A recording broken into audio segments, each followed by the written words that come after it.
How's it going, YWC, IWC? Liberal Hill, Impact Wrestling Review. I skipped last week because, let's be honest, it was kind of nothing really happened. Like it was one of those shows that you could pretty much skip, man.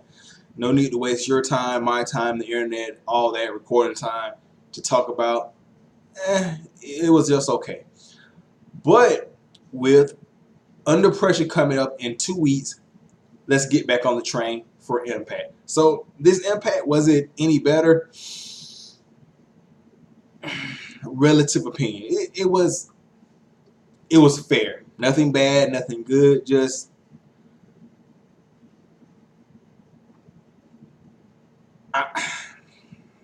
I'm just gonna throw my shoulders up. It's just, hey, I watched some decent wrestling for 2 hours.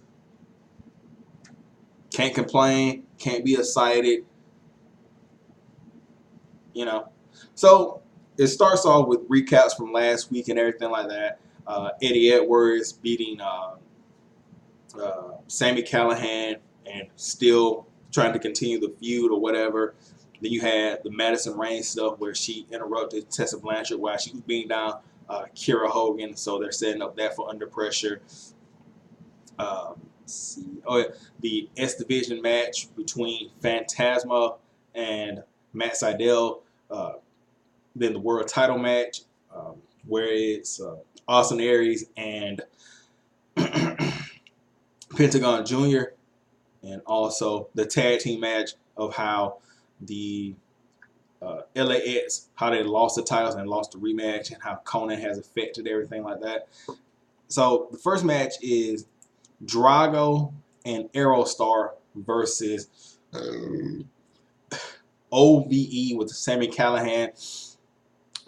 It goes to disqualification. Eddie Edwards comes in and attacks all of OVE with the kendo stick, and he just completely goes off.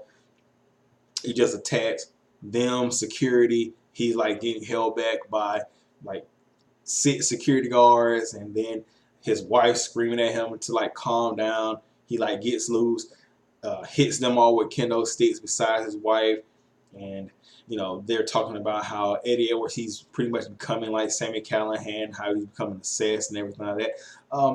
The match was pretty good. Like Drago and Aerostar, obviously very talented in the ring, but OVE, they, since they joined Sami Callihan, they, like I said, they've stepped the game up tremendously. Their characters, it's hard to say because Jake, at times, he's a little bit too much over the top as far as being a heel. I think Dave, he kind of gets it. He's found his rhythm as a character, kind of cool, calculating. He's got the big beard going. I'm jealous of that fucking beard. It's a wonderful beard. But as a tag team in the ring, these guys are second to none. They have it down. They got the athleticism. They got the tandem wrestling. They're a complete full package in the ring. Then it cuts to Eddie and Alicia. Alicia is pretty much telling Eddie, look, you got to stop. You're becoming like Sammy. And the feud continues. I don't know where they're going to go. Obviously, Sami Callihan has moved on, but Eddie Edwards hasn't. So where do they go from here? Then next you have, fast forward a little bit. Oh, you have another tag team match. Tag team player, holla holla. Cult of Lee versus LAX. And the story here is, last week, or I think the week before, Cult of Lee said to LAX, you guys are vulnerable, you're looking weak, you don't have Conan, and that was pretty much your saving grace. We can beat you guys. And they do. LAX loses to the Cult of Lee. LAX tries to go for like a wheelbarrow cutter.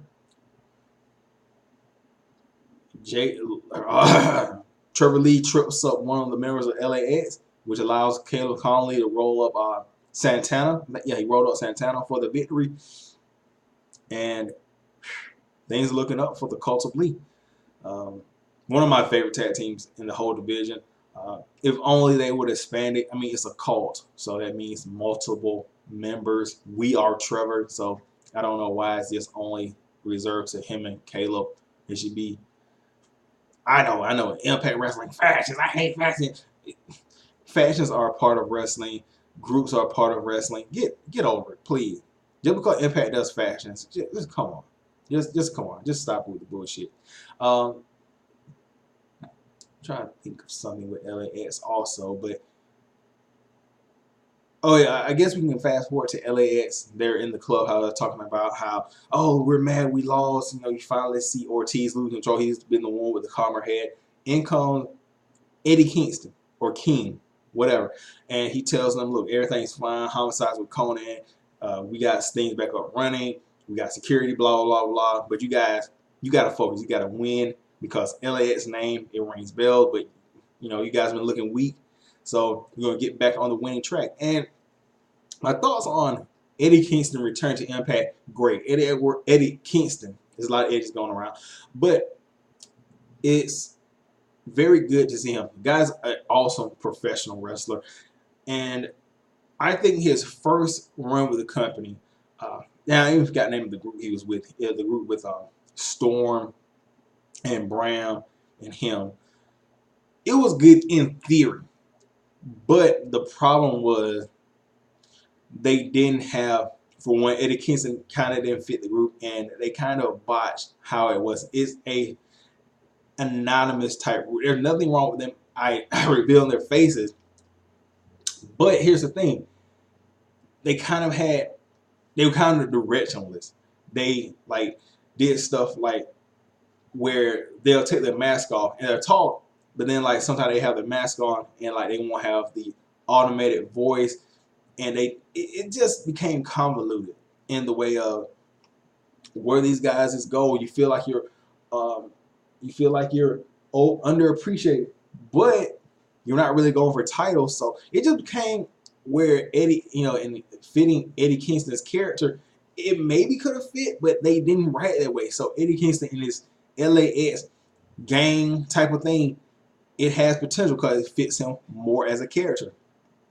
So I'm looking forward to that. We went past that. You have, hmm, you have. I'm just laughing thinking about it. You have Jimmy Jacobs. The rain's finally coming down. You have Jimmy Jacobs backstage with Kongo Kong, and Jimmy Jacobs, he says, "Look, I'm not a bad guy. You know the whole stick, and you know I was just trying to teach Grado a lesson for putting false claims upon me and Kongo Kong. But Moose, he's the bad guy. He interrupted a lesson. So what I'm going to do is have Kongo Kong break him into a million pieces because I'm a princess. The whole stick. I'm a princess. I always get what I want." Then you have KM and Fallah Bob backstage talking about how, Fallah Bob, he's getting in shape. He can have beautiful women. And then they come across Grado and his girlfriend. And KM's like, oh, hey, Fallah Bob, if this fat ass can get a hot chick, you definitely can. And then he asks, hey, why are you with fat ass Grado? And she says, I'm a chubby chaser. Yes, chicks can be fat people chasers too. Where are they going? I'm still trying to figure out where they're going with this as far as the Grado and Katrina thing, because I don't think they're going to put any titles on Grado. Where is this storyline going? So I'm just along for the ride, really. I'm just along for the ride on this one because I really have no. We're going to skip past the rewind because it was Storm versus Mr. Anderson and the whole Ace and Eight thing. We've already talked about Ace and Eight extensively. Then you have Madison Rain. She's interviewed by Mackenzie, and she's getting interrupted by Tessa Blanchard. Tessa Blanchard says, "Look, you attacked me from behind at my place of work. What do? You're a stay-at-home mom. Next time you want to fight me, do it in the ring." That sets up for it under pressure in 2 weeks. Madison Rain, Tessa Blanchard should be a good match. But there was something that Madison Rain said that kind of struck me as very odd. She was like, the Knockouts division was built on respect. Really? This can't be the same Madison Rain that I absolutely love as the Queen Bee. Really? You just can't, like, your character. You can't say things like that. You would say, like, look, I know how it is. I was a new person around here, and sometimes you got to shake things up. But sometimes what Tessa did was go a little bit too far. Okay, but when you say, "Hey, it was built on respect," but the things you did in your past, like anyway, moving on, you get the showing of how Z and E came together, Sorry about that. How they came together, and how they defeated Eli Drake and Scott Steiner. Uh, Z and E talking about how every dog has his day. They're happy to be champions. In comes Eli Drake and Scott Steiner. Scott Steiner says, "You guys are candy asses. It'll never happen again." And then him and Eli Drake get arguing about why did they lose, and you can already see the ripples. You see where this is about to go. So we're going to get possibly in the future Eli Drake, Scott Steiner feud. Are you looking forward to that? Are you happy with that? Mixed feelings on that. I mean, you would think Eli Drake will be going for something a little bit more higher in the card, but then again, that old saying rings true. Despite what the internet says, Scott Steiner still puts on great matches. I mean, are they in his prime matches? No. He's like 50 years old. Does he look the same? No. He's not the peak of physical fitness that he was back in the NWO days because he's older. But let's not take away from the fact that the same people saying that, oh, Scott Steiner's out of shape compared to where he was. Scott Steiner, they're comparing Scott Steiner of the back in the day to now. Look at them when they're comparing Scott Steiner now to themselves. They're saying Scott Steiner's out of shape. It doesn't even make any sense. Scott Steiner is still, for an average man now, he's fucking ripped. He's huge, everything like that. He's still, for his age, comparative, he's fucking monsterly ripped. But they're trying to compare 20 years ago when he was ripped, the peaks, the freaks. The man was, like I said, top physical fitness. They're expecting that to still be here in 20 years while they're looking like they suck on 20 beer kegs in their stomach. Like, the thought process of some people in the IWC amazes me. They call Scott Steiner out of shape. They're out of shape. And Scott Steiner, he still has one of the best physiques as far as like arms and stuff in wrestling. It blows my mind.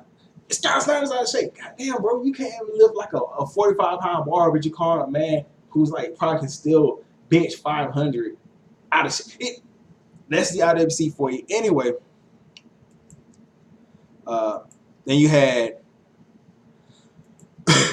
probably the best match of the night. Let's be honest, nothing spectacular, but Matt Sydal defended his S-Division title against El Fantasmo. They were talking about how Matt Sydal's becoming more of a submission guy and everything like that. I do like Matt Sydal. I've always liked Matt Sydal. Now that he's come to Impact and done the whole anything, he's expanded his offense to be like I said, more well balanced. He can still do the high flying stuff, but now he's more mat based and everything like that. And he has a mat finisher.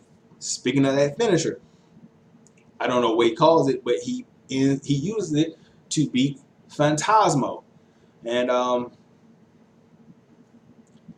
so Matt Sydal, his future is pretty much this for, I think, Under Pressure. I think this is going to happen at Under Pressure.